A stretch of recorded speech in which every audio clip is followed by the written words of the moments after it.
Nuevamente, muy buenas tardes tengan todas y todos ustedes. Para la Universidad de Jalapa Digital es un verdadero gusto contar con su asistencia para esta mesa redonda denominada Impunidad y Políticas Públicas Anticorrupción, un evento organizado por la Coordinación Académica del Doctorado en Gestión y Políticas Públicas dentro de las actividades de vida académica de esta Universidad de Jalapa Digital. Y pues miren, el día de hoy contamos con panelistas de lujo que conocen muy bien tanto el Sistema Nacional Anticorrupción como el Sistema Estatal Anticorrupción del Estado de Veracruz. Sus enfoques, experiencias e investigaciones pues harán de esta mesa un espacio para la reflexión en torno a la efectividad de la lucha contra la corrupción desde las políticas públicas. Se les pide que en todo momento tengan sus micrófonos apagados y sus cámaras encendidas en la medida de lo posible. También les recuerdo que se abrirá un espacio de preguntas y respuestas al final de la participación de nuestros panelistas para que ustedes puedan interactuar con nosotros. De igual manera, como lo decía hace un rato, pueden escribir sus preguntas directamente en este chat. Y pues bueno, siguiendo con las presentaciones de nuestros expertos invitados, me permito leer la síntesis curricular de la maestra Alma Delia Hernández Sánchez. Y pues bueno, Alma, ella es licenciada en Publicidad y Relaciones Públicas por la Universidad Veracruzana, cuenta con una maestría en Comunicación Corporativa y Mercadotecnia por la Universidad Anáhuac de Jalapa. Actualmente se encuentra estudiando la licenciatura en Derecho y el diplomado en Marketing Político.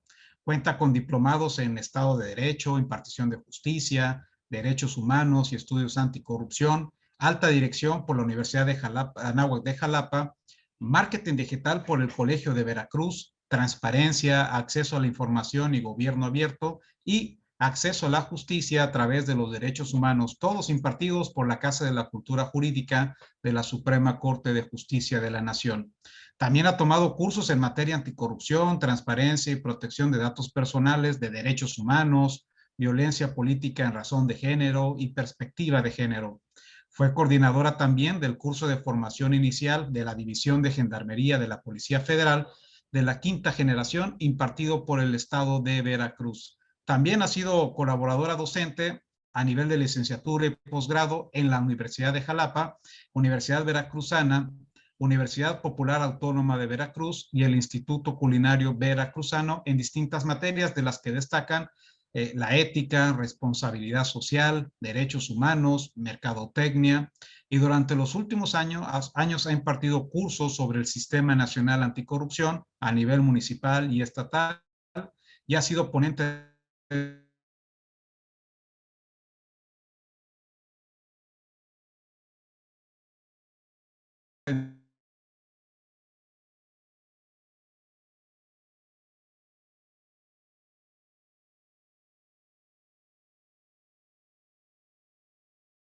pública de gobierno del estado de Veracruz.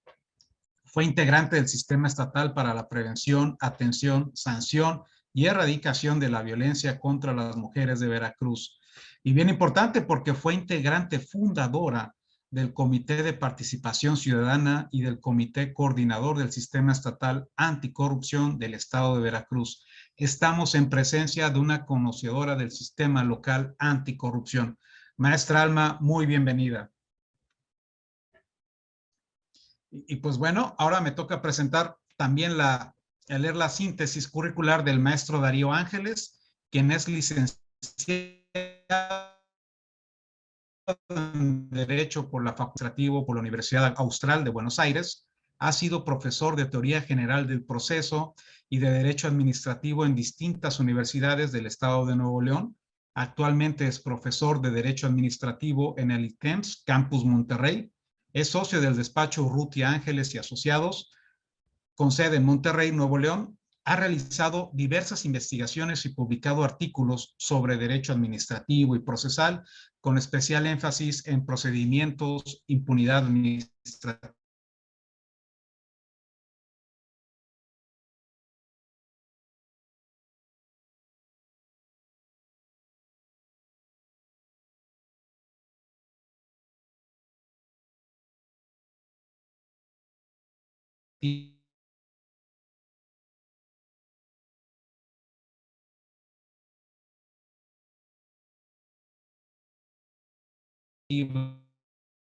sistema estatal. Es una pregunta difícil, pero, estimado maestro Darío, quisiera preguntarle, ¿cómo podemos definir a la corrupción? Sé que es una pregunta muy difícil, pero dado que usted y la maestra Alma han estado inmersos en este Sistema Nacional Anticorrupción y usted a través de los estudios e investigaciones que ha realizado, ¿cómo podría definir a la corrupción?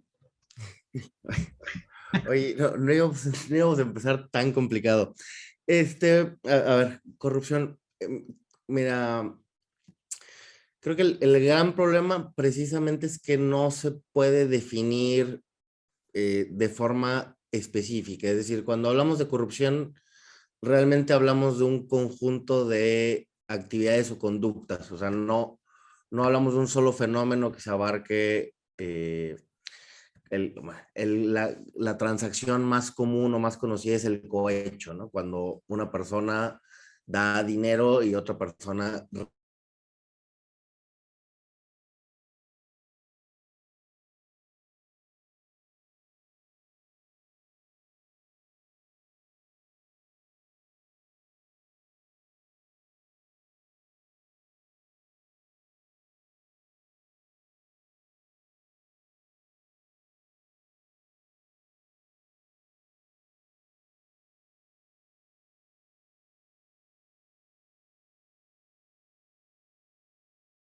más o menos internacional, consiste en señalar que la corrupción es el desvío o abuso de un poder asignado para dirigirlo a otros fines. Y entonces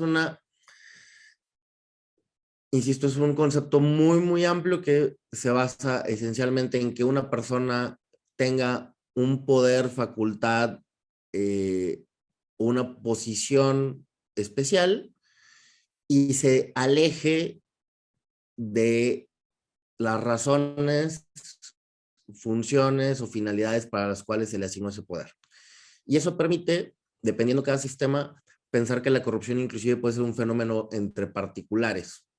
A una persona que toma los bienes de una empresa y con eso hace operaciones con otras empresas para beneficiar a alguien más o para cobrar comisiones y no reportarlas a la empresa, podría caer en este concepto de corrupción. Y entonces, la verdad es que creo que es lo más acertado que hay, partir por un concepto genérico y que permita abarcar, insisto, como distintas conductas que se pueden ir adaptando a cada caso de acuerdo a las decisiones que tomemos. Y para cerrar esto y no alargarme mucho, pero al final del día, cada sistema decide qué tipo de corrupción quiere pelear. Y, por ejemplo, nuestro sistema actualmente combate principalmente la corrupción como fenómeno público, como fenómeno de autoridades públicas. Pero muy válidamente, las empresas pueden querer combatir un concepto de corrupción inclusive entre privados. Y entonces prohibir ese tipo de operaciones de comisiones indirectas o pagos cruzados, etcétera. Eh, eh, y de qué es la corrupción entendida como ese desvío o abuso o redirección de un poder dado hacia fines distintos de los asignados. ¿Qué es? Con eso arrancamos y discutimos un poco. No, excelente. De hecho, ¿cuál sería su opinión de quienes dicen que la corrupción es tan connatural a nosotros o la practicamos tanto y sobre todo en este país, que ya es un fenómeno que está muy ligado al actuar de los mexicanos? Hay incluso a quien dice que esta situación viene o este fenómeno se atrae de una herencia española, ya con los caudillismos y demás, y que finalmente, bueno, o históricamente la corrupción ha acompañado al hombre desde que ha sido hombre, ¿no? Como usted bien dice, es un concepto polifacético, un concepto indefinido, tiene muchas variantes, muchas vertientes, pero creo que todos coincidimos, maestra Alma, en que es el desvío del poder que se le asigna a alguien para un propósito distinto, ¿no? ¿Cómo lo ve usted, maestra Alma? Pues bueno, después de lo que han aportado y sin duda lo que comenta el doctor Dayo, pues tiene todo que ver coincido plenamente con lo que comenta en el que la corrupción es obtener un beneficio privado del bien público. Digo, tratando de resumir lo que él comenta y con lo cual coincido, pero creo que también es el punto muy importante que tenemos que resaltar, es que a su vez no es como la definición de corrupción, pero es la consecuencia más importante, a mi parecer, más allá de la erogación, sin duda, y la definición de los tipos de faltas administrativas y hechos de corrupción, es que se ocupan los bienes públicos para un beneficio privado, pero lo importante es de la forma en la que la población, directa o indirectamente, se ve dañada por esto. Es decir, esto lo he comentado en algunos puntos, en algunas ocasiones, y quiero más poner el ejemplo en el cómo nada más es importante que la sociedad nos demos por enteradas y que tenemos esta sensibilidad de por qué la importancia de entender el problema de combatir a la corrupción, cada quien desde las aristas en que nos encontremos. Es decir, si se genera un presupuesto, hay un presupuesto para habilitar un hospital, y ese presupuesto no llega en su totalidad, se traduce en menos camillas o en menos aparatos para poder atender o menos médicos para que den consulta. Y eso, si bien ese recurso se queda en el beneficio particular, pues acaba dañando indirectamente a un sinnúmero de habitantes de la población que se ven afectadas por ese desvío de recursos. Entonces creo que es muy importante sí entender que la corrupción, pues no hay definición alguna que sea todavía sentada, que cubra todo porque es muy extenso, pero en lo personal creo que es dentro de esta definición es tener muy claro el perjuicio o la violación a los derechos humanos que esto conlleva.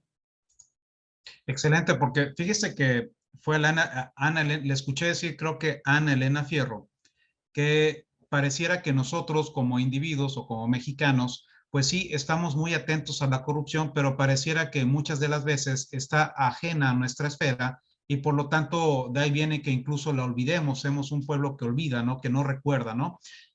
Y que no estamos atentos sobre todo a los efectos, ¿no? Entonces ella dice o propuso que para efecto de que todos nos interesáramos, tendríamos que evidenciar lo que usted dice, maestra Alma, los efectos que tiene la corrupción. El hecho que la calle que está por donde está nuestra casa tenga baches todos los días o siempre esté llena de baches o demás, pues eso únicamente es un efecto, la materialización misma de la corrupción, ¿no? Esto me permite pasar a otra pregunta. Y maestro Darío, usted finalmente con las investigaciones que ha hecho con la organización Impunidad Cero y demás, ha tocado un punto álgido, que es la impunidad, que es el hijo de la corrupción o hijo incluso de todo lo que nosotros estamos viviendo y demás con fallas en muchos de diseño en muchas de nuestras políticas públicas y demás. Maestro, ¿usted cómo podría definir a la impunidad toda vez que usted ya la estudió desde un punto de vista formal, vio sus efectos, ha analizado los datos, las cifras, derivado de ese estudio y su experiencia como abogado administrativo y entusiasta de los temas de lucha anticorrupción, ¿cómo podría usted definir a la impunidad? Bien, impunidad a muy grandes rasgos creo que es un concepto de eficacia. Ahí donde hay ciertas reglas que se deben de cumplir, los incumplimientos de esas reglas, en mi opinión, son impunidad. Hay gente que dice que no debemos hablar tan ampliamente de la impunidad. No, hay gente que dice que se debe hablar de impunidad únicamente en temas penales. Hay gente que dice que debería delimitarse a temas de responsabilidades. Yo creo que válidamente hablamos de impunidad cuando hablamos en términos de ineficacias normativas. Claro, hay que tener esta idea muy clara en el sentido de que tendrá distintos efectos, pero yo a muy grandes rasgos entendería que la impunidad es el incumplimiento de las reglas de responsabilidad, sería la máxima acotación que haría. Entonces, ahí donde hay una regla que establece que alguien debe ser responsable por algo, por la comisión de una falta, por la prestación de un servicio, por el cumplimiento de conducta ABCD, y eso no pasa, genera un incumplimiento, y ese incumplimiento, perdón, aquí hay que saber que es una acotación adicional, debería de haber una consecuencia por esos incumplimientos, ¿no? Una sanción, una penalización, un pago de pena, etcétera. La impunidad se da en que no aparezca esa sanción derivada del incumplimiento. Pero ese realmente sería el concepto de impunidad. La falta de sanción o consecuencia al incumplimiento de un deber o mandamiento previo. Muy específicamente, y ahorita abres con esto, si es hija, hijo, hermana de la corrupción, yo, y lo comentabas, y también lo pongo otra vez sobre la mesa, yo tuve la fortuna de colaborar ya en varias ocasiones con esta organización civil que se llama Impunidad Cero. Impunidad Cero, creo que lo que ha aportado a este país ha sido poner la discusión de los temas de impunidad en la mesa. Ya he hablado de impunidad en sector salud, en delitos, en fiscalías, en derecho administrativo, etc. Y al menos yo me paro en esta idea que creo que coincide con la de ellos. No estoy autorizado para decir que es la misma, pero que hay que distinguir corrupción de impunidad. Es decir, podemos tener impunidad sin corrupción, podemos tener impunidad con corrupción, podemos tener corrupción con impunidad y podemos tener corrupción sin impunidad. O sea, podría haber un caso de corrupción que se sancione, y eso es un caso de corrupción que entonces llega a un fin al que debería de llegar. ¿Cuál es el problema? Acotando a esta pregunta, que normalmente son fenómenos que van de la mano. Y no sabemos cuál es primero, si la impunidad genera corrupción o si la corrupción genera impunidad, pero en cualquier caso los dos generan afectaciones graves del sistema. Y me sumo ya nada más a lo que decía la maestra, que es muy claro, pues los dos van a terminar generando afectaciones al servicio público. Y en consecuencia, todos los que dependemos del servicio público, en servicios, en garantías de derechos humanos, básicamente. Gracias, maestro. Aquí nos preguntan para efecto de las personas que los están conociendo ustedes. Usted realizó esta investigación que se denomina, perdón, la impunidad administrativa en México, la ineficacia del sistema que genera impunidad, la cual se presentó, recuerdo, el año pasado junto con Impunidad Cero. ¿Podría comentarnos a grandes rasgos en qué consistió esta investigación y qué puntos tocó, por favor? Claro, y si quieren, yo ahí tengo una oportunidad, les pongo el enlace de la investigación en los comentarios. Pero el año pasado lo que hicimos fue una investigación de qué tan eficiente es el sistema de responsabilidades administrativas en el país. ¿Qué es esto? Pues si no están familiarizadas, hay un sistema muy específico que tiene que ver con sanciones no penales, sanciones administrativas a personas servidoras públicos en el país. Ese sistema tiene varios niveles, hay a nivel federal, estatal, municipal y además los organismos autónomos. Pero la idea básica es que por toda persona servidora pública tiene una serie de deberes y obligaciones a su cargo, y el incumplimiento de esos deberes y obligaciones genera como consecuencia que se les deba de sancionar. Precisamente ahí acotando el tema de la impunidad administrativa, hablamos de impunidad administrativa en los casos donde, debiendo haber sanciones a servidores públicos, no las hay. ¿Y cómo se mide esto? Básicamente, pues por cada conducta denunciada debería de haber una sanción, salvo que se acredite que no hubo una conducta irregular. Entonces, ¿en qué consiste el estudio que presentamos el año pasado, este título de la impunidad administrativa y la ineficacia del sistema? Fue un análisis de cómo funcionaban estos sistemas de responsabilidades administrativas en todo el país, a nivel estatal, más la federación, en los poderes ejecutivo, legislativo, judicial y en las fiscalías o en su momento procuradurías. Cuando arrancamos este estudio todavía había algunas que estaban como procuradurías.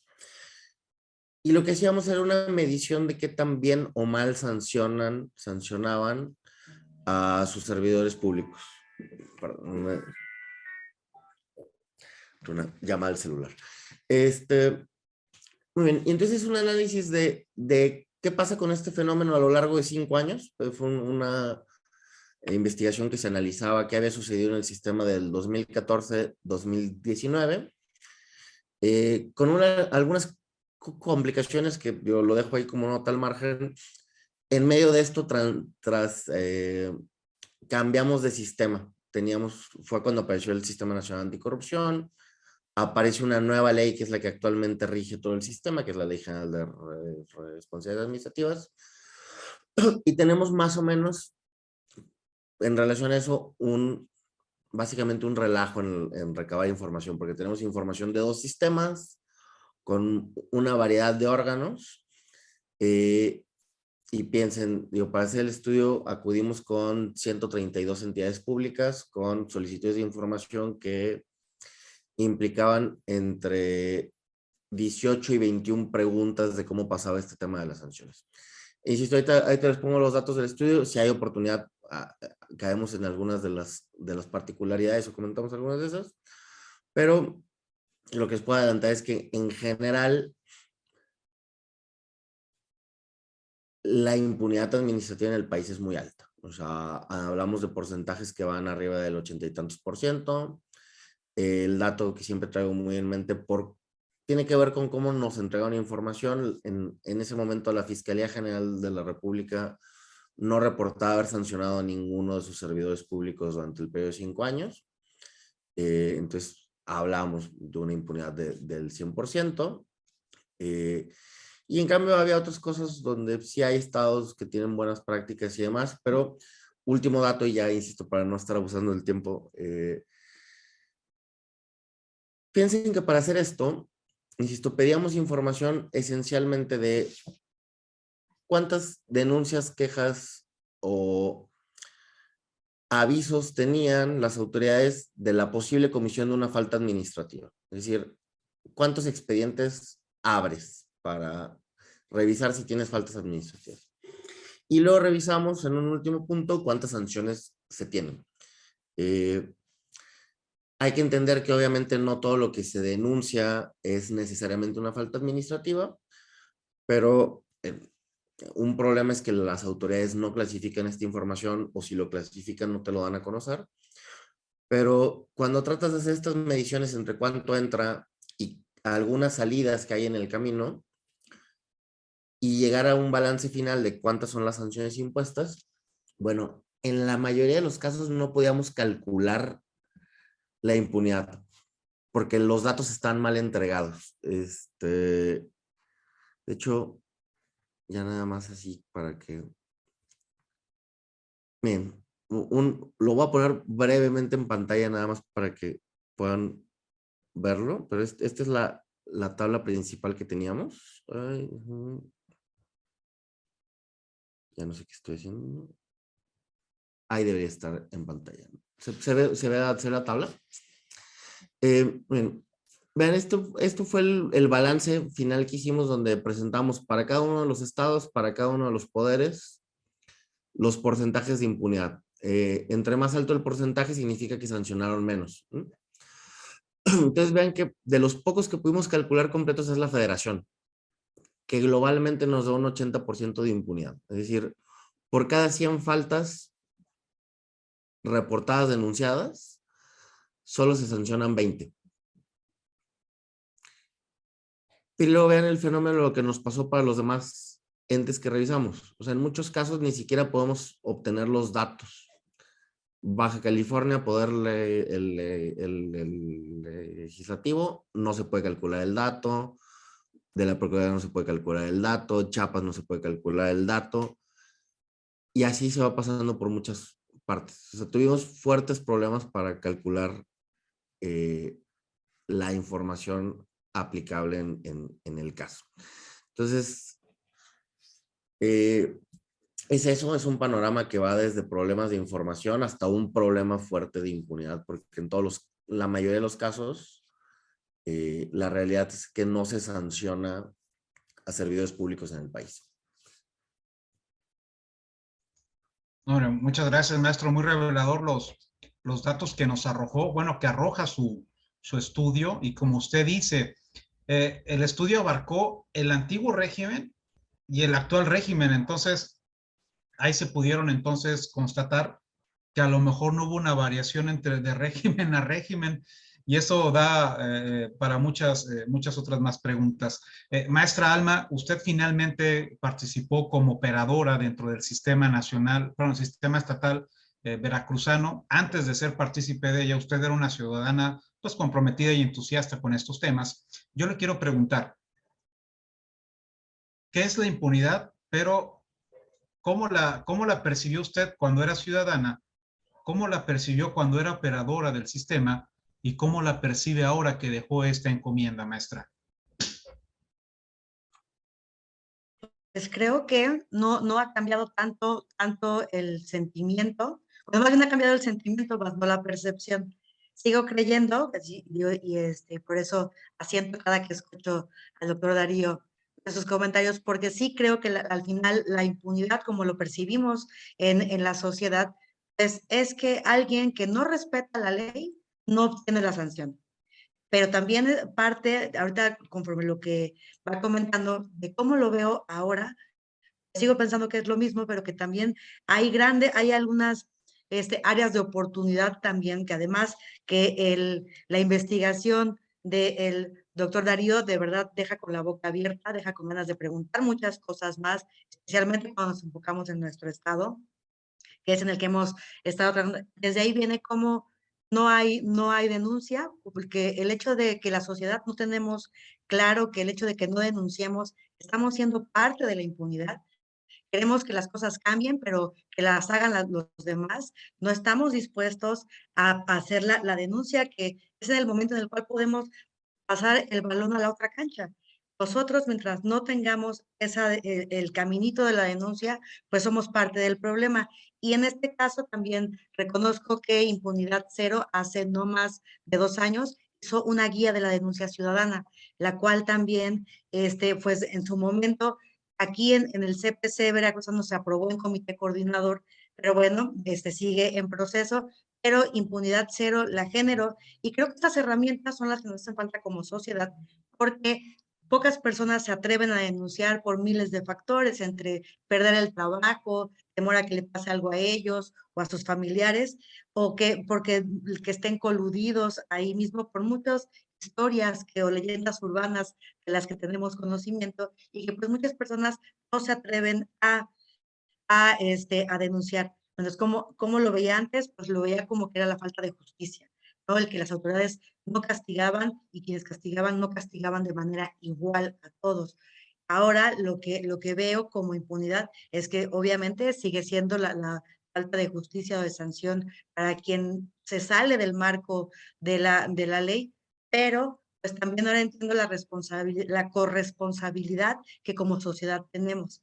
Si queremos que las cosas cambien, sí, pero pues también no podemos exigir cuando también tenemos un índice bajísimo de denuncia, ya suficientes con la impunidad, y no podemos pedir que se dé el siguiente paso cuando sin denuncia no se puede iniciar una investigación.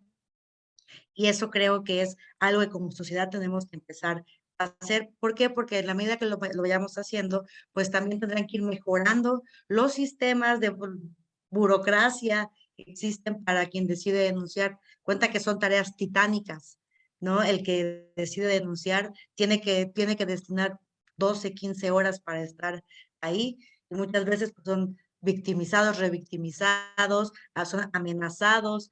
Es decir, creo que la diferencia ahora es que entiendo que como sociedad tenemos la responsabilidad de conocer nuestros derechos, de ejercerlos y entre ellos, pues, denunciar para poder exigir que las autoridades hagan lo que les corresponde. Aquí entonces podríamos decir que, miren, finalmente las reformas constitucionales del Sistema Nacional Anticorrupción fueron desde el 2015, estamos en el 2022, prácticamente van 7 años de operatividad del Sistema Nacional, pero pareciera entonces que la sociedad no conoce a su sistema, no conoce los mecanismos y quienes lo conocen se enfrentan a esta especie de desconfianza en cuanto a la efectividad del denunciar y que efectivamente se castiga a alguien, ¿no? Las cifras ahí son reveladoras ya lo mostró el maestro Darío con la tabla de su estudio.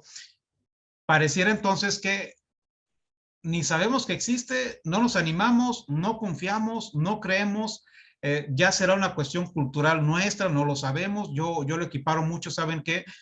Cuando surgió lo del sistema, perdón, lo de el derecho de acceso a la información con el IFAI y demás, muy pocas personas creyeron en ese tipo de instituciones, además de que fueron atacadas por, bueno, no operadores, por figuras políticas que lo veían como fíjense, como autoridades incómodas, ¿no? Y a uno que finalmente también participó en ese tipo de actividades de transparencia y demás, pues vemos que siguen siendo muy pocos los que efectivamente ejercitan este derecho de acceso a la información y, y prácticamente son las mismas preguntas. Si bien es cierto es que se están haciendo estudios muy interesantes y que el derecho de acceso a la información es un derecho llave que te abre otros derechos y demás, te ayuda para investigaciones periodísticas, para vigilar precisamente cómo lejos de cómo se gasta el erario, es cómo está funcionando nuestro servidor público y demás. Pero pareciera que las preguntas no pasan de cuánto gana el servidor público, a qué derecho tiene de honorarios y demás, ¿no? Entonces yo le equiparo mucho a lo que está sucediendo ahora con el Sistema Nacional Anticorrupción, de que no hay una plena, no ha explotado todavía, y eso a pesar de que ha habido múltiples esfuerzos por parte de gobierno, por parte de operadores, por parte de entusiastas, por parte de la sociedad civil organizada, recordando siempre que el Sistema Nacional Anticorrupción surge de ese hartazgo y es encaminado precisamente por la sociedad civil organizada que hace estas manifestaciones. Muchos recordarán esta hashtag de la ley 3 de 3 que finalmente se vino convirtiendo en la Ley General de Responsabilidades Administrativas, ¿no? Entonces, les lanzo la pregunta a los dos. Yo sé que va a ser una pregunta difícil. Es un problema. Obviamente detectamos desconfianza, obviamente detectamos fallas o áreas de oportunidad, si quieren el eufemismo, en el diseño de las políticas anticorrupción. Vemos que, pues sí, efectivamente, esta, si quieren, falta de mecanismos claros, falta de mecanismos accesibles, falta de mecanismos eficientes, generan impunidad.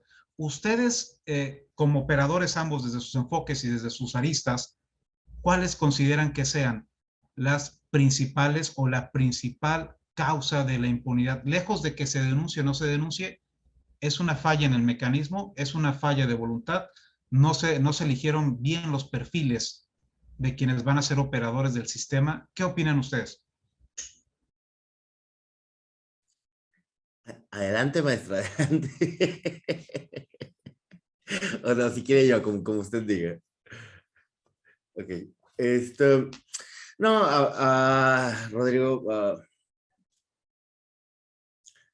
creo que la respuesta obedece a muchas cosas. En el tema muy específico de impunidad, en el sentido de eficacia, opinión muy personal, es que para muchas cosas no tenemos ni siquiera un diagnóstico adecuado de por qué falla el sistema. Es decir, mucha gente que está operando el sistema de responsabilidades, gente que está en autoridades investigadoras, sustanciadoras o en los tribunales especializados en la parte de sanciones o revisión de esto, creo que intuitivamente saben qué cosas hay. O sea, saben que hay problemas de probatorios, problemas de cómo se puede investigar, falta de capacidades técnicas para la investigación, falta de capacidades técnicas para identificar conductas inadecuadas. O sea, sí hay un tema de capacitación, creo. Tanto, insisto, en la parte muy, muy técnica como en la parte de las técnicas de investigación, que acá no hubo capacitaciones en ese sentido, y han tenido que aprender sobre la marcha. Pero por fuera de lo intuitivo, es que cuando yo veo estos números que les enseñaban, la investigación es en dos partes, básicamente. Uno, el cómo está, o cómo está a niveles mínimos. Y siempre digo, bueno, es que las autoridades mínimo saben cuántas denuncias, quejas les llegan y cuántas faltas o sanciones se tienen. Y eso es la información mínima. Pero luego la investigación lo que trataba de hacer era identificar qué pasa a lo largo de todo un procedimiento que va avanzando por muchas etapas. Y lo que nos topamos es que no se tiene esa información. O de nuevo, si se tiene, no se comparte, ¿no? Entonces, vamos a asumir que no se tiene. Lo que yo trataba de hacer es identificar dónde están todos esos problemas durante el caminito, porque al final del día, y por eso lo pongo en términos de eficacia,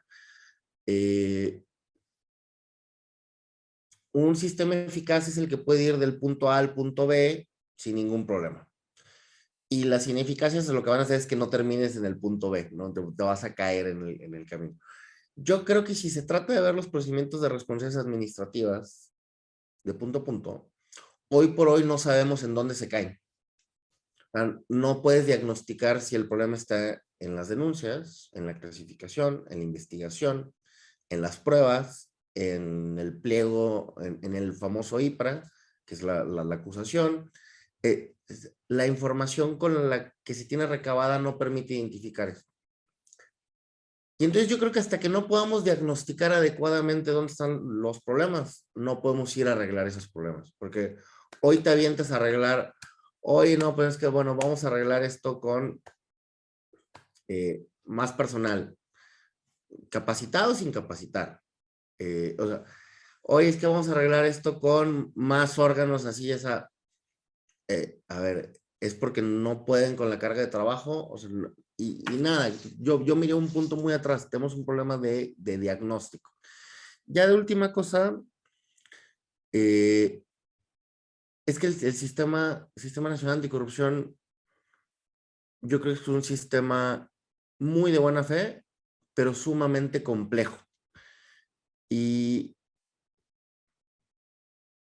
bueno, la realidad es que no hemos logrado terminar de articular todo el sistema, o sea, sobre todo a niveles municipales estamos atrasadísimos en la integración de los sistemas anticorrupción, y casi todos los sistemas estatales anticorrupción tienen huecos fuertes, porque no se han integrado ciertos órganos, porque ya se descompletaron y ya no se siguió. En la realidad de los órganos de los sistemas estatales anticorrupción, particularmente los de participación ciudadana, los CPCs, están desintegrados, no tienen dinero. Bueno, y a nivel federal, pues ha habido un intento de desarticular la Secretaría Ejecutiva del Sistema Nacional Anticorrupción. El CPC, pues técnicamente estuvo muerto hasta hace unos meses. Ya ahí están teniendo problemas, está incompleto. Entonces, ahí creo que lo que nos falla, y me dirijo a uno de tus comentarios de las primeras preguntas. Yo no creo que estemos condenados a vivir en un sistema de corrupción. Me queda claro que en México tenemos fuertes incentivos para la corrupción. Y para mí un incentivo muy fuerte para la corrupción es la impunidad. O sea, si tú sabes que el sistema no te sanciona, tienes incentivos para la corrupción, pero además tienes incentivos para no denunciar, tienes incentivos para no involucrarte, para no confiar en el sistema. Entonces, pero yo sí creo que podemos cambiar esto. Lo que sí es que el sistema, culturalmente, tenemos unas estructuras que favorecen la corrupción desde cualquier aspecto. Pero mientras no entendamos que esto es algo que se cambia en el mediano y largo plazo, nos vamos a vivir deprimiendo de las soluciones que nos dan. Y seguramente les pasa a ustedes, pero acá en Nuevo León a cada rato salen artículos o quejas de que el sistema de corrupción no está sirviendo porque no se ven resultados. Y oigan, es que el CPC ni siquiera le toca combatir a la corrupción. Entonces, no puedes criticar un órgano porque no tiene resultados en combate a corrupción si no le toca enfrentar a la corrupción. Y entonces han debilitado mucho el sistema, a la Secretaría Ejecutiva, por ejemplo, del Sistema Estatal Anticorrupción, porque lo que hacen es, anualmente cuesta esto y está dando nulos resultados. Y bueno, es que no puedes medir los resultados de la Secretaría Ejecutiva. Tiene temas de planeación, tiene temas de coordinación, tiene labores a mediano y largo plazo. Y obviamente la gente está deprimida con el sistema estatal anticorrupción, porque si lo ves así, pues entonces claramente no sirve para nada. Entonces, y cerrando con el tema de la maestra, pues hace falta dar a conocer estas instituciones, ya hace falta compartirle a la gente para qué están, cómo sirven, para qué actividades tienen encomendadas, y empezar a transmitir esta idea de que el combate a la corrupción es algo que se hace a mediano y largo plazo, con cosas que se empiezan hoy, pero que la cultura de la corrupción que tenemos en el país, y ahí si quieres, milenaria, o al menos desde la fundación, habrá gente que dice que desde los aztecas y para atrás, y los españoles vinieron a darnos un mix mucho más entretenido para esto. Está bien, entonces, bueno, combatir una inercia de mínimo 500 años no se corrige a golpe de pluma. Es un trabajo de modificación de patrones culturales que no significa que pertenezca a nuestra cultura y sea invariable. Pues significa que tenemos que cambiar todos los incentivos que tenemos para eso, y eso cuesta tiempo, toma espacio, y hay que dedicarle, invertir en esto que es, insisto, a mediano y largo plazo, y no algo de un día para otro. Maestro, ahora sí. No, pues ya no me dejó nada. Ya no me dejó nada, pero voy anotando porque la verdad es que de todo lo que va comentando, creo que hay algo también de este lado, de parte también de lo vivido en el CPC, y de verdad que coincido en todo lo que comenta el doctor. Sí, comentaban el tema, lo comentaba usted, doctor Rodrigo, con empezando por el que no conocemos nuestros derechos, platicando con algunos, en algún evento antes de la pandemia que se podía con titulares o comisionados de acceso a la información, todos coincidían, no, los 3 o 4 que estaban ahí, en que generalmente quien ejerce este derecho son o periodistas, como lo comentan, o personas dentro de la misma dependencia que quieren tener información para tener una denuncia. Pero eso, la verdad, es que eso no lleva, comentaban que es ni el 4% de lo que ejercen, que la verdad es que somos muy pocos las personas que conocemos el derecho y mucho menos las que lo ejercen, que todos van normalmente, o sea que el 50-60% de las solicitudes de información que tienen es porque tienen algún interés en publicar o en denunciar a alguien que saben que está haciendo las cosas de manera indebida dentro. Y eso vuelve nuevamente a un segmento mucho más pequeño porque no es el grueso de la población. Es decir, ya son temas muy específicos que están preguntando para poder hacer uso de esa información. El tema comentaban el CPC y la difusión del sistema.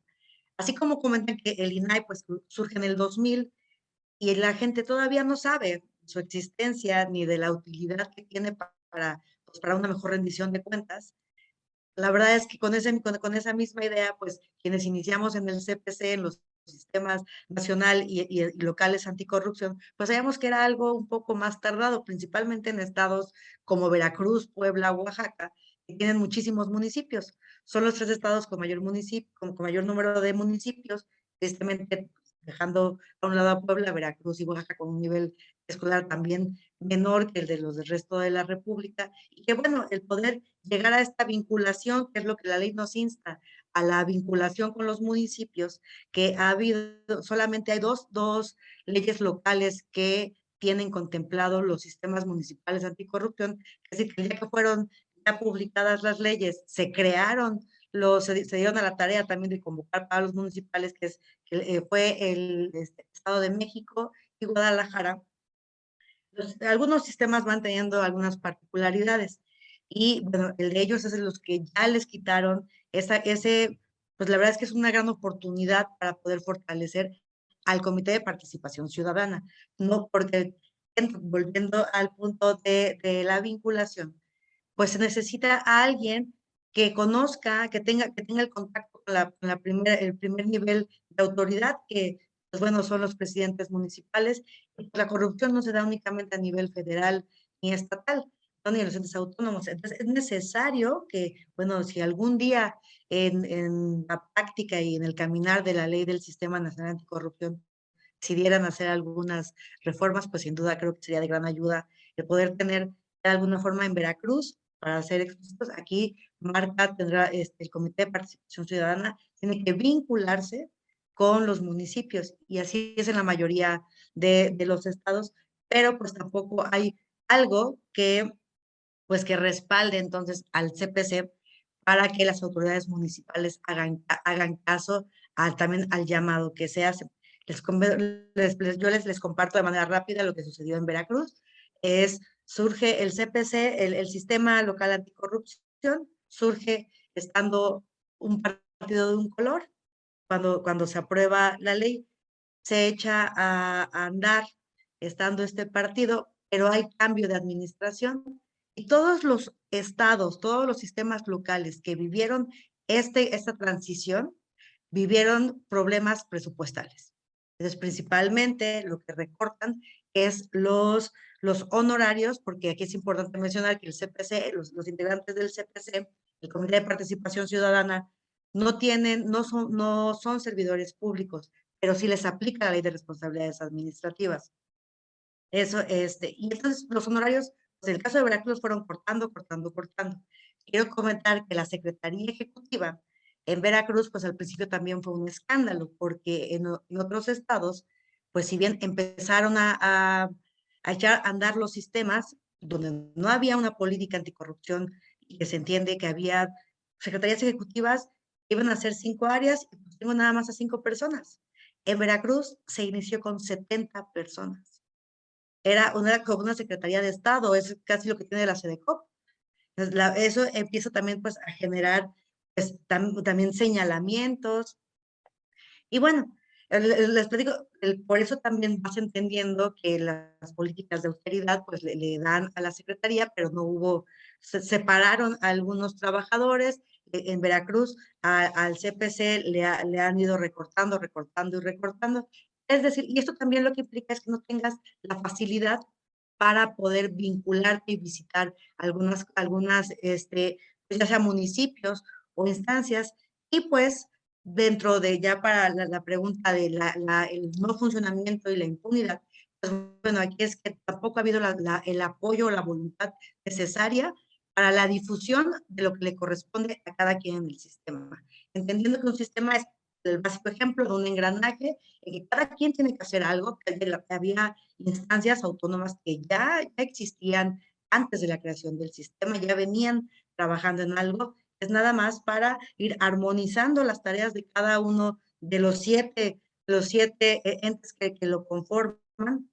Pero la gente sigue creyendo, o los pocos que conocen el sistema nacional y locales anticorrupción, creen que el CPC mete a la cárcel.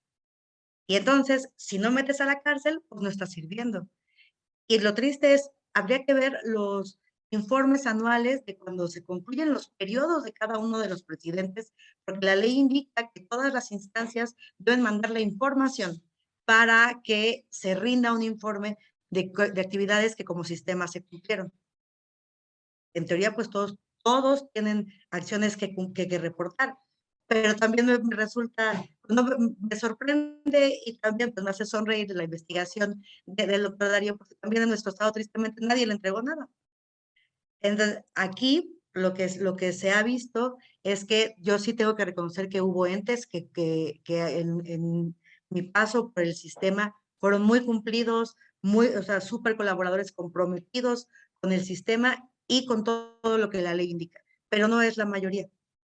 Aquí hay también una lucha de egos y falta de entendimiento, principalmente con los que han cursado, y no hablo de un tema local, no es que sea Veracruz, a nivel nacional y a nivel local, lo que se vive es que hay muchas veces, hay como que quieren jalar la batuta los titulares de la Secretaría Ejecutiva con el presidente del CPC, porque también no se entiende bien no se acaba entendiendo quién es el que lleva, pero bueno, ya en algún momento Lourdes Morales fue muy clara y dijo que el sistema fue creado para darle voz a la ciudadanía.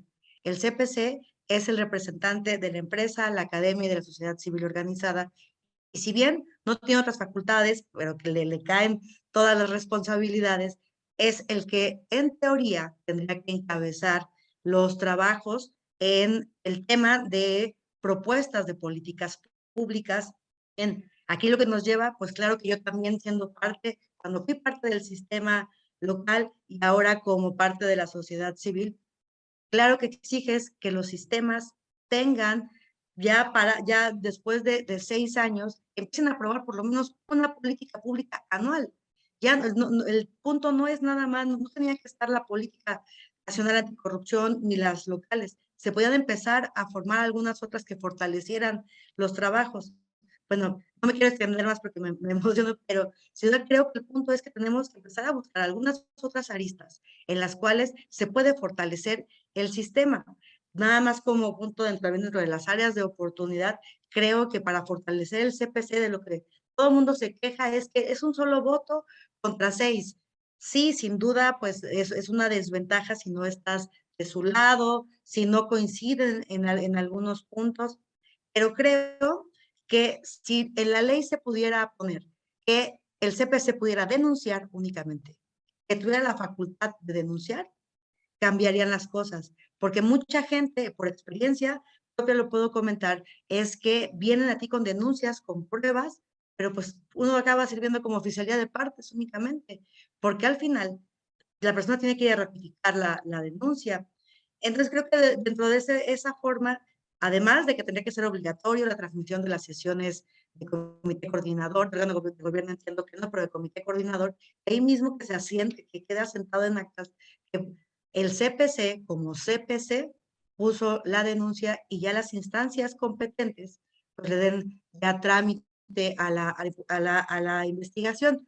Esa es la forma que creo que también el CPC podría ir teniendo mayor peso. La gente empezaría a ver también que está trabajando, que está haciendo realmente el vínculo entre la sociedad y las autoridades para que esto avance y por esta parte también empezar a apoyar la lucha contra la impunidad, porque sin duda, repito, sin denuncia, pues es como si no pasara nada. No, muchas gracias, muy nutridas sus participaciones. Dentro de todo lo que hemos estado platicando, hemos visto áreas de oportunidad en cuanto a diseño, mecanismos, perfiles. Muchas de las veces el problema que tenemos es que no, como decía el doctor Darío, no tenemos la información adecuada para analizarla siquiera, o sea, ni siquiera está generada, ¿no? Entonces eso pues finalmente repercute en medir la eficacia puntual de estos sistemas y sobre todo del diseño de la política pública anticorrupción. Yéndonos un poquito más elevados, y ahorita que hablamos de los perfiles, hay quien dice que, por ejemplo, estos OCAS, organismos constitucionales autónomos, que se generan rompiendo un poquito con la teoría de la división clásica de poderes, pero que también regulan al poder en sí. Dícese INAI, dícese Comisión Nacional de Derechos Humanos, dícese Auditoría Superior de la Federación, y así puedo nombrar otros tantos, ¿no? Hay un sector de la doctrina, estudiosos en esto, entre ellos Jaime Cárdenas, que dice, no es sano que el que vigile sea propuesto por el vigilado, ¿no? Porque eso finalmente genera muchos impedimentos y demás. Y aquí me voy un poquito más allá. ¿Cuál sería su opinión respecto del perfil de las personas que van a encabezar o van a tener la titularidad de estos organismos u órganos que van a vigilar el actuar del gobierno? ¿Deben ser académicos? ¿Deben ser emanados meramente de la sociedad civil? ¿Deben ser profesionales del ejercicio público con mérito?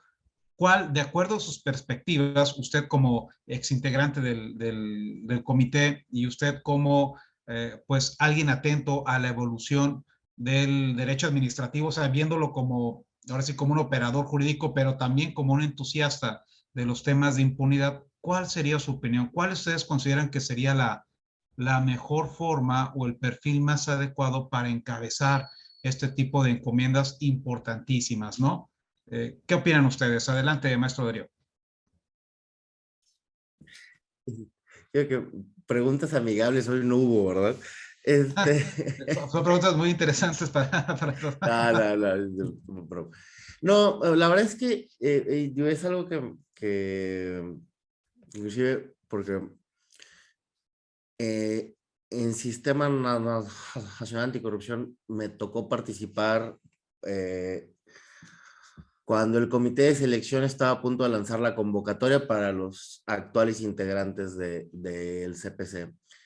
Yo, la verdad es que no tengo claro, o sea, creo que es un tema donde es un combinado de gente que quiera hacer esto. Es así, la primera cosa, la gente que va a los órganos como el CPC, creo que es de vocación 100%.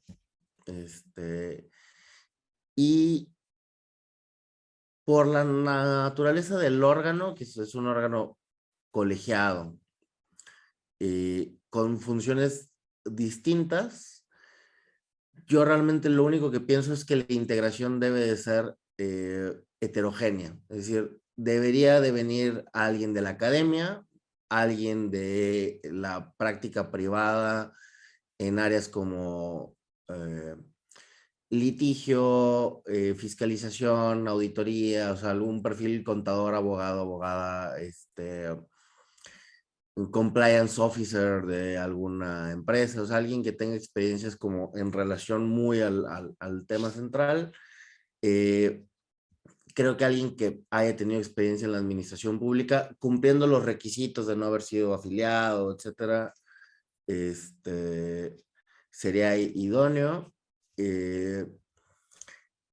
Y no sé, o sea, tío, este tipo de mezclas, o sea, algo de conocimiento en transparencia, responsabilidades administrativas, fiscalización, etcétera, y con un combinado de organizaciones civiles, empresas privadas, alguien que tenga experiencia en el servicio público, porque además es esto, yo, a veces cuando se plantean soluciones para la administración pública, y yo tengo muy claro, yo nunca he trabajado en la administración pública, pero por fortuna y con la experiencia del trabajo que hacemos y otras cosas, sé que cuando propongo cosas, no propongo cosas que son inviables, pero sí pasa mucho que cuando se intentan proponer soluciones para la administración pública, se desconoce la realidad de lo que es trabajar en una administración pública. Entonces, creo que en la medida que en la que son órganos colaborativos, órganos que van a estar vinculados, como decía la maestra, principalmente a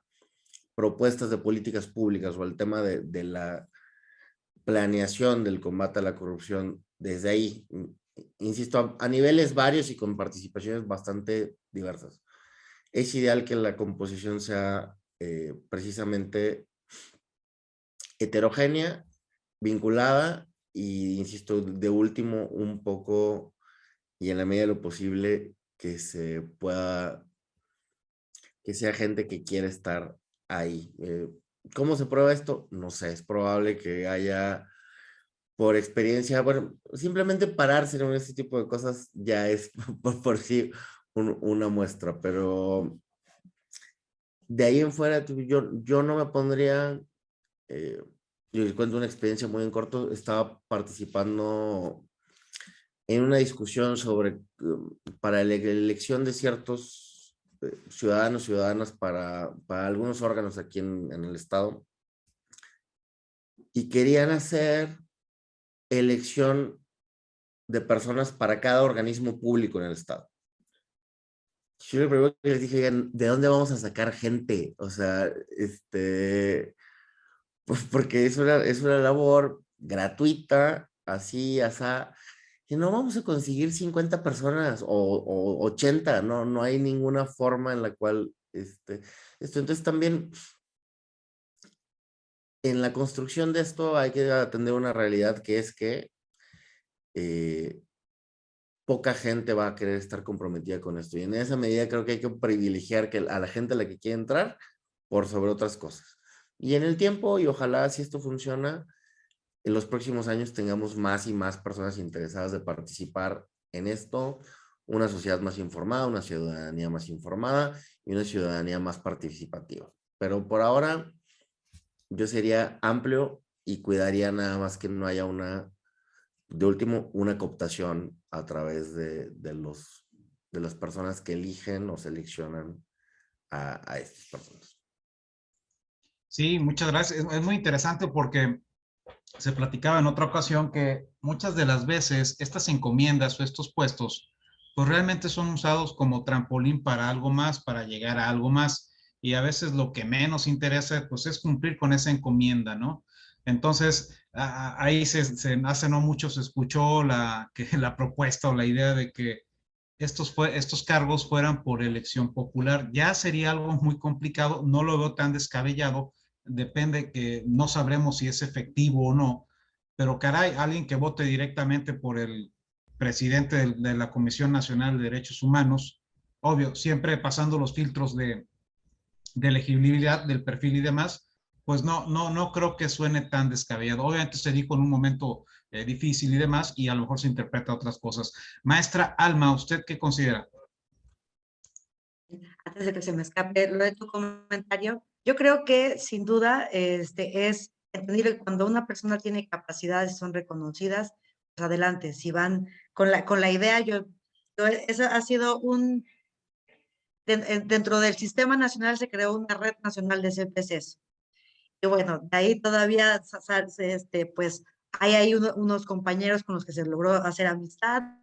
Y bueno, y se siguen comentando cosas. Nada más quiero, digo, en lo que ha transcurrido de estos años en los sistemas locales, quiero les comparto que por lo menos de CPCs van algunos que logran, bueno, por la demostración de sus aptitudes, han logrado ser, tenemos ahora un estado, un secretario de educación de estatal, tenemos tres contralores, han salido tres contralores estatales, integrantes de los órganos internos de control municipales. Es decir, el CPC cuando te dedicas, acaba siendo una plataforma también de proyección. Pero existe ahora dentro de esta red de CPCs, hace unos 4 años, fue que se creó un código de ética en el que y fue aprobado por varios, por mayoría, en el que se dice que los que salieran de los comités de participación ciudadana no accederían a ningún cargo público por ética únicamente en los siguientes 2 años de que hayan salido. Nada más es como comentario. Pero sin duda, al ser una plataforma de proyección, hay muchos que acaban teniendo invitaciones a incorporarse a la administración pública, municipal o estatal. En el caso quiero comentarles Hidalgo, el tema de la designación ahí también fue algo que llamó mucho la atención porque el CPC de Hidalgo fue designado directamente por el Congreso del Estado, no hubo una comisión de selección y pues bueno, también causa cierto ruido en su momento porque no cumplió con el proceso que en todos los estados y en el nacional se había llevado a cabo. Y pues bueno, nuevamente coincido con lo que comenta el doctor Darío. Creo que el integrante de CPC pues ya tiene que ser, el aspirante simplemente tiene que ser valorado. La verdad es que en este tiempo me doy cuenta que hay mucha gente que quiere participar en cambiar las cosas, que sí quiere hacer algo. Mi reconocimiento especialmente a los jóvenes, que son los que veo que también le entran con muchas ganas, pero para poder ser parte del CPC, pues debes de cumplir con un mínimo de 35 años de edad, haber tenido 10 años de haberte obtenido tu título de licenciatura, tener mínimo 5 años de experiencia en rendición de cuentas, transparencia, combate a la corrupción. Y bueno, y eso va todavía sesgando más la posible participación. Es cuando te das cuenta, cuando llegan, pues ya de los 100 que querían, pues posiblemente únicamente llegan 3 que cumplen los perfiles y posiblemente no es ni el que represente a los empresarios, ni el académico, ni el ciudadano que traiga la mayor fortaleza. Entonces, por eso me dio mucha risa cuando dijo, pues es que la gente no hay. Pues no, ¿de dónde sacas a la gente al final? Muchos interesados, pero pues también la ley tiene unos requisitos que pues va haciendo, que pues vas descartando.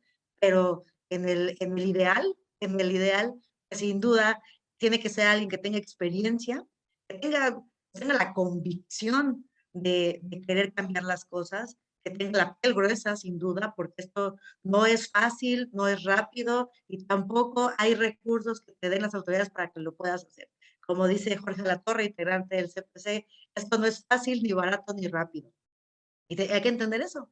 Hay que tener paciencia y de ser, como dijeran ahora sí, necios, porque esto es de pedalearle y de hacer mucho trabajo de difusión. Y sin duda, pues al no tener, en todos los casos no es lo mismo, pero yo creo al no tener tampoco el recurso como órgano ciudadano, es tener personas que representen a la sociedad, que sí tengan un back ciudadano, porque al final lo que buscamos, pues también es la cultura de la legalidad, y eso tiene que difundir en la población. Para investigar y para sancionar están las autoridades. Es por eso que en mi caso sí creo que es importante que haya temas de academia, pero también creo que para estar también la Secretaría Ejecutiva. El trabajo de la Secretaría Ejecutiva es llevar a cabo todas las propuestas que en comisión ejecutiva estén, así como las de comité coordinador. Entonces, en realidad, los perfiles de los CPCs por algo no es nada más para abogados o para economistas. En mi caso yo estudio publicidad, y ahora acabé en estos temas, pero porque como es multidisciplinario, pues al final hemos pasado pues ingenieros en alimentos, arquitectos, contadores, no sé, hasta hace un año fue que ingresó el primer abogado, biólogos, o sea, es decir, creo que también confiar un poco y ejercer lo que le corresponde a cada quien.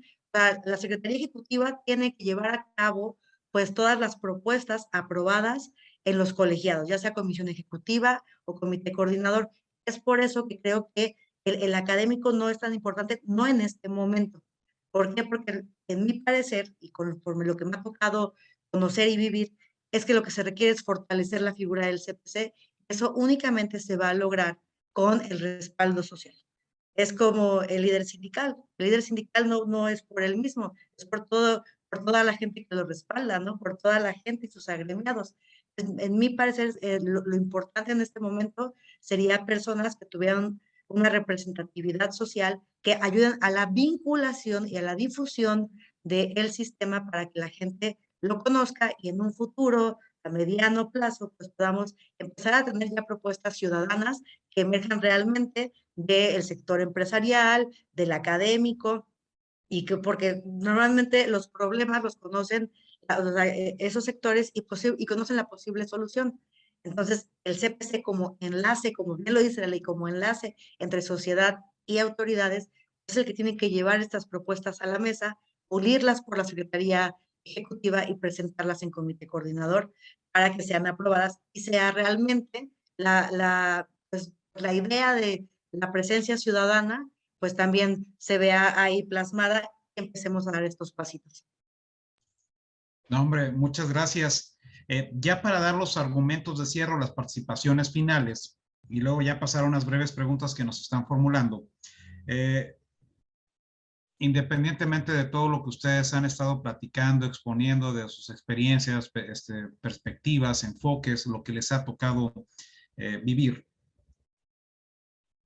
¿cuál consideran que sea la principal? Ya entendemos que es un problema de diseño, es también un problema de no entender que te llevan más de 500 años con estas conductas y quererlas cambiar del 2015 para acá, pues no es posible, ahí nos vamos a desanimar y demás, no lo vamos a entender así si es que queremos resultados prontos e inmediatos, ¿no? Pero ¿cuál consideran ustedes que sea la principal área de oportunidad dentro de este Sistema Nacional Anticorrupción, visto como un diseño de política pública? Maestro Darío, ¿qué opina usted?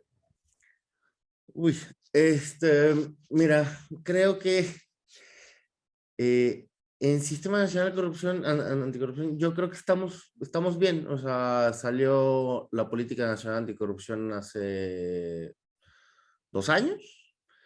Hace un mes y medio salió ya el plan ejecutivo, ahí se me va el nombre, pero bueno, ya el plan de ejecución de la política.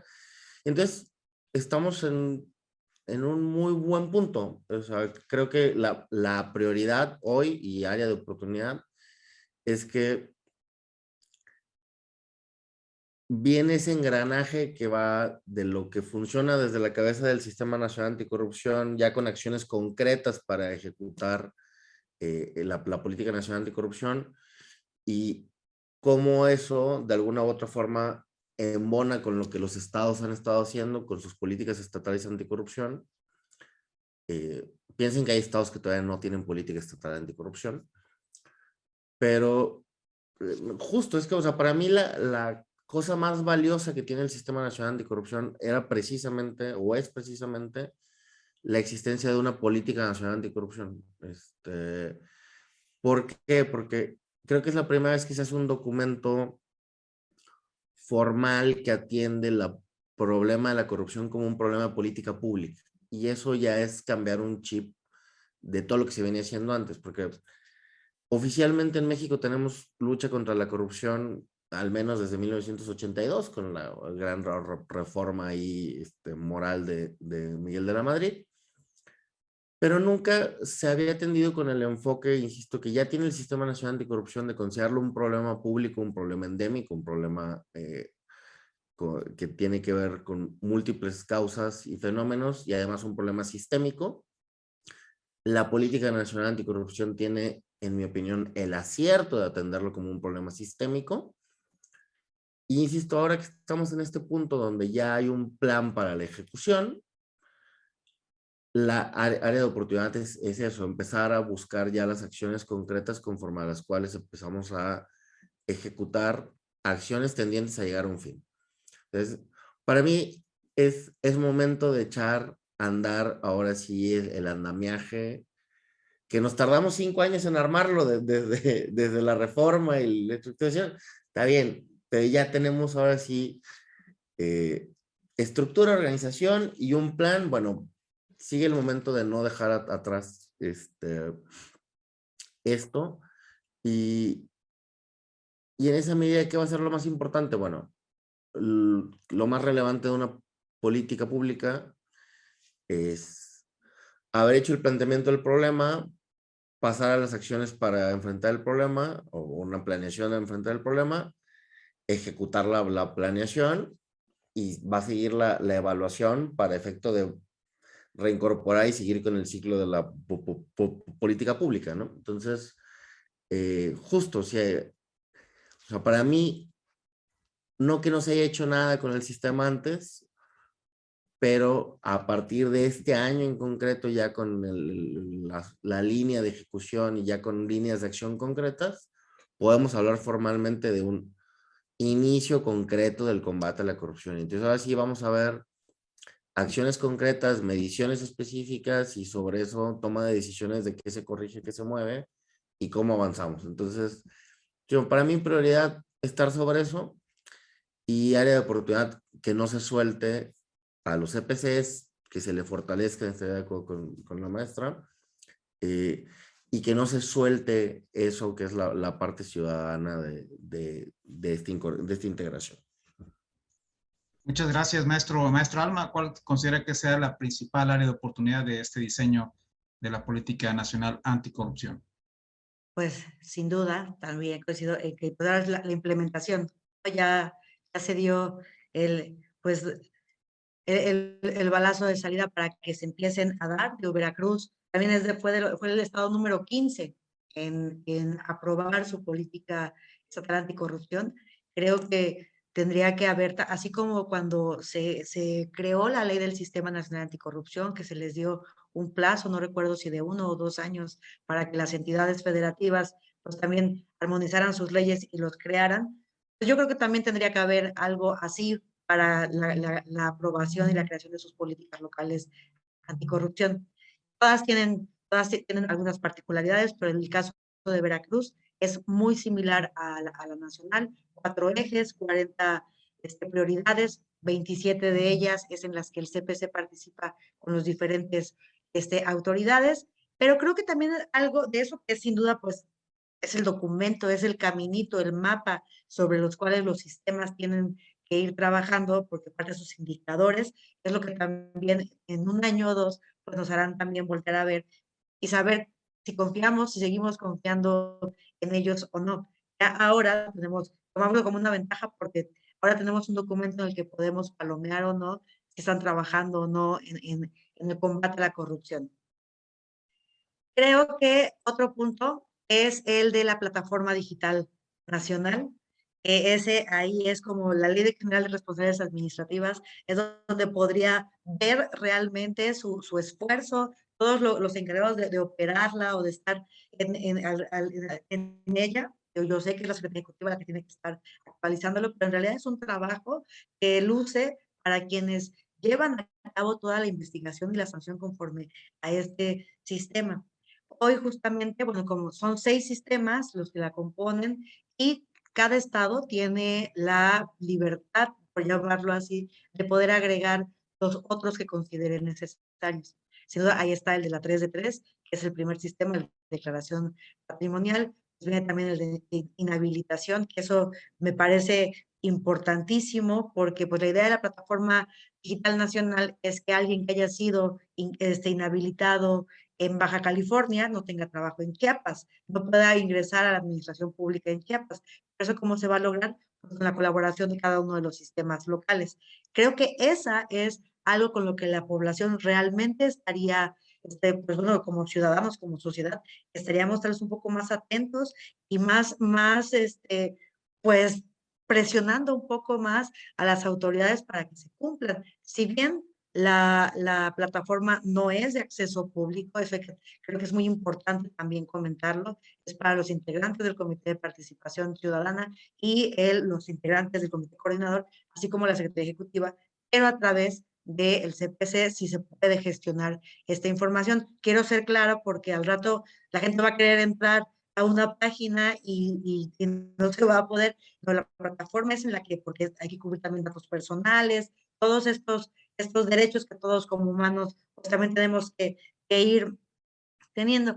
Creo que esa sería, sí, ya el gran paso es la política, pero el segundo creo que es la plataforma. Ya hoy también el sistema, la Secretaría Ejecutiva del Sistema Nacional Anticorrupción dio a conocer los nuevos sistemas que aperturaron. Y pues bueno, yo lo que considero es que las entidades, esto debería servir para que las entidades tengan el apoyo, porque las plataformas pues no necesitan un recurso, sin duda requieren pues, inversión para poder comprar lo que los especialistas creen que es necesario para poder echarla a andar, aunque sea con el primer sistema, que es, creo que habría que empezar a poner plazos para que se pudiera ir creciendo de manera conjunta y homogénea, porque imagínense que pues, el sistema ya estaba casi listo y nos faltaba Chiapas hasta cuando ya llevaban, no sé, 5 años de conformado el nacional.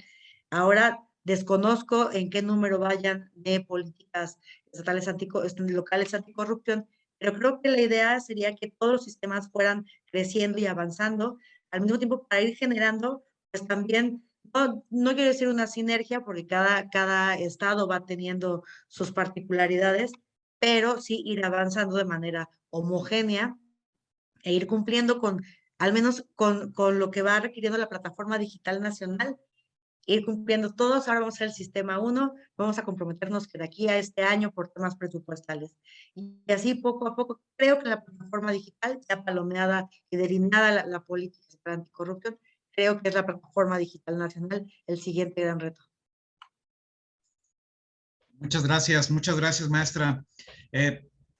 Ya voy a cerrar la mesa redonda. Les agradecemos bastante la participación de ambos. Créanme que ha sido muy interesante por parte de, pero ha sido muy interesante para nuestros estudiantes del doctorado en gestión y políticas públicas, porque una de las líneas de investigación es precisamente la transparencia y la rendición de cuentas, temas obviamente relacionados con la impunidad y la lucha contra la corrupción. Aquí le formularon una serie de preguntas al maestro Darío. Preguntan si está realizando, esto seguramente lo preguntó un alumno del doctorado, si está realizando alguna investigación más relacionada con la impunidad y la anticorrupción, y si es así, los resultados, ¿dónde podrían consultarse? No, qué pena. La verdad es que esa investigación que sacamos el año pasado fue una experiencia, se los confieso, muy traumática, en el sentido de Impunidad Cero es una organización chica.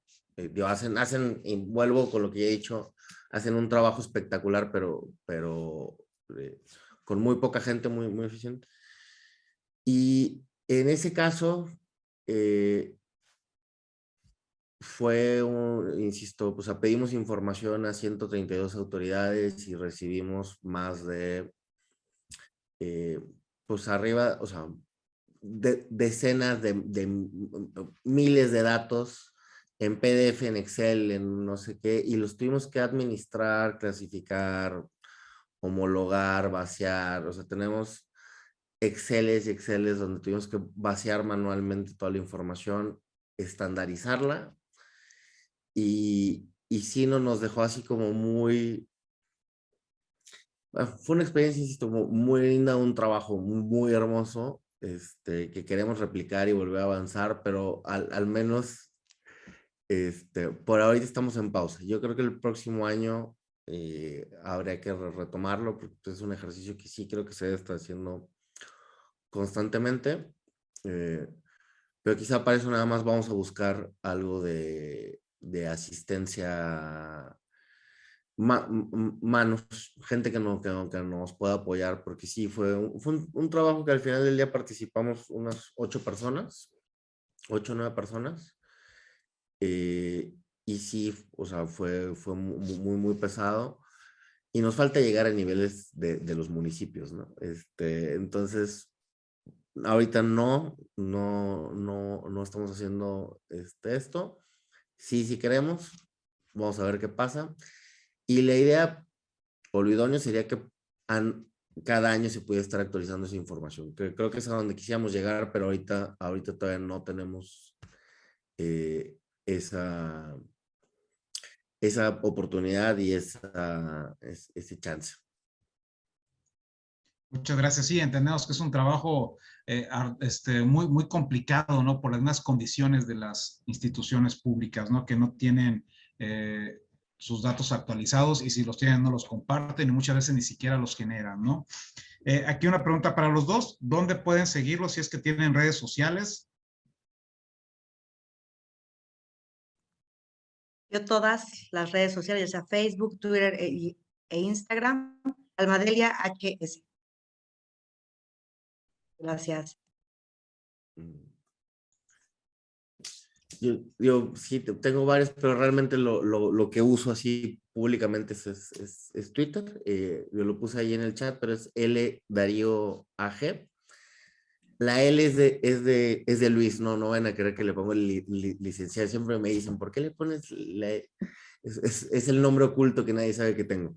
Esto, y, y bueno, y lo comentaba al principio, tenemos una comunidad que comparte información de derecho administrativo. También está en Twitter y esa la siguen como @somos DAMX.